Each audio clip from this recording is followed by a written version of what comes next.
now we're going to do something else. What are you doing? What are we doing? We're going to try a potentially dangerous experiment over here.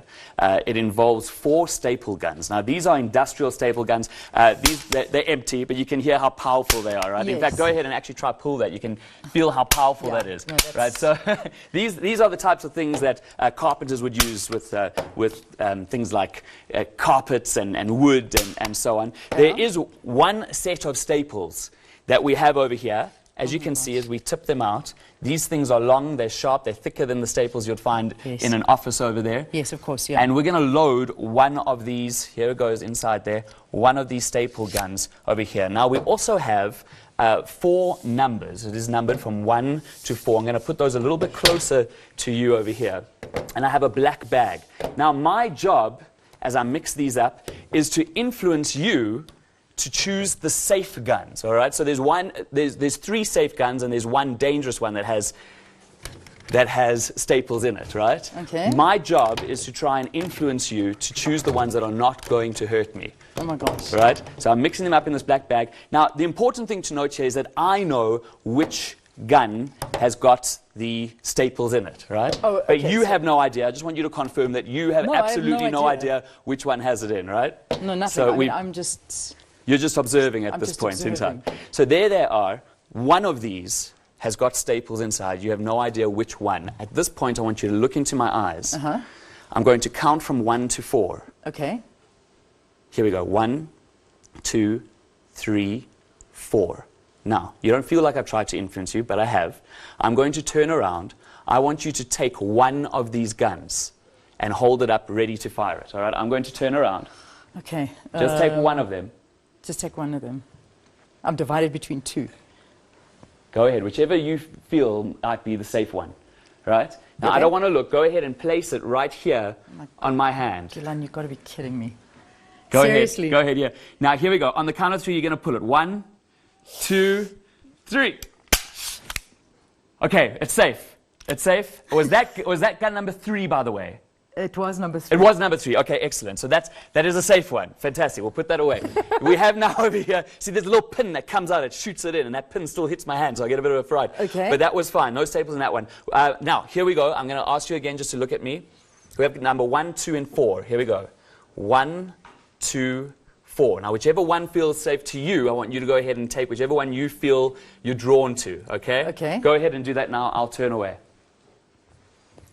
Take your time, whichever you feel most intuitive about. Once you've got one, let me know. Okay. All right? Go ahead and hold it up against my hand over there. Are you ready? On 3. 1, 2, 3. Okay. Was that gun number 4?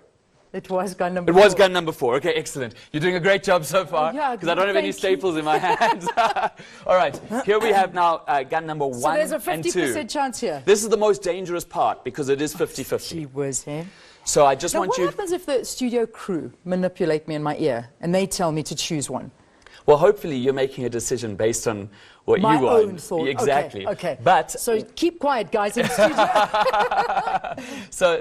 But that's okay. I mean, anything that influences you, just go with that, okay? Okay. But we do have 2 left over here. We have number 1 and 2, but even the studio crew have no idea which one has it. I want you just to look at me and think of either 1 or 2. Don't say anything out loud. Don't let your lips move. Do me a favor. Will you just turn around for one second? I'm just going to do something over here. I'm just going to... Okay. Would you now turn around? And I'm going to ask you to take whichever one you were thinking of. Go ahead and take it. This is nerve-wracking for me, I must tell you. I think I'm shaking like a little child over here. Go ahead and take one of them. Let me know once you have one. Okay. Okay? Go ahead and hold it up. Oh, no, my gosh. Over here. Oh, no. Now, by the way, let's up the ante over here. In fact, put it over here by my neck. No. Now, if this goes wrong, there's a hospital close by. Are you ready for this? God, Gilan, here we go. 1, 2, 3. Okay, was that gun number 2? Yes, it was. It was number 2. That means we have left with gun number 1 over here. and let's just check. Well, in fact, we'll take one of these papers and check it out. You can actually see that there are real staples in gun number 1. You can actually see them sticking right out there, right? These things are sharp. This is crazy. Can you get this? Can you feel how sharp these are? This is, Gilan, that is crazy. Yeah. This is insane. I'm so glad it worked. I'm so glad it worked too. And you know, I mean, you know, the funny thing is that the guys in the control room were telling me, choose one, go for one, they kept on telling me one, and I was ignoring them, and I wouldn't go for one. Meantime, I'm glad you went with your gut. If I'd listened to them, then I would have hurt you. Yes. But I just went with what I was thinking. Good. No, that is, I've got goosebumps. I don't know about you. I'm shaking like a little child. I don't blame you. I'm so glad I didn't hurt you. Okay, Gilan Gork, the Mentalist. Thank you. Wow. Thank you. Let's take a break and both calm down here. Then we're going to come and say shop shop after this. Thank you. Gee whiz, that's unbelievable. The book it's out. It has been since May. And I mean, you've been topping best-selling lists all over the place. Your first one, I mean, how does it, I suppose, how does it translate? What are people loving about it? Well, I think a lot of people are loving the fact that I do divulge some of the secrets. Because when you see things that a mentalist does, sometimes it looks like supernatural or psychic abilities. Yeah. And whenever I do shows for any of my clients, and that's very much entertainment-based, and people, I tell them it might look like psychic powers, but it's actually really secrets of the mind. It's how we persuade, how we influence. And so some of those secrets are divulged in the book, but really it's about, in a practical way, how can you influence people in your life? And I think people enjoy that. Our mind is influenced by things that we hear, that we see. And a lot of people don't realize how predictably irrational, as an author, Dan Ariely says in his book, Predictably Irrational, we think that we're random and that we're irrational and that we make decisions based on a whim, but actually we're predictably irrational. Once you understand what makes our minds tick, then you'll be able to start to influence people. You'll be able to start to predict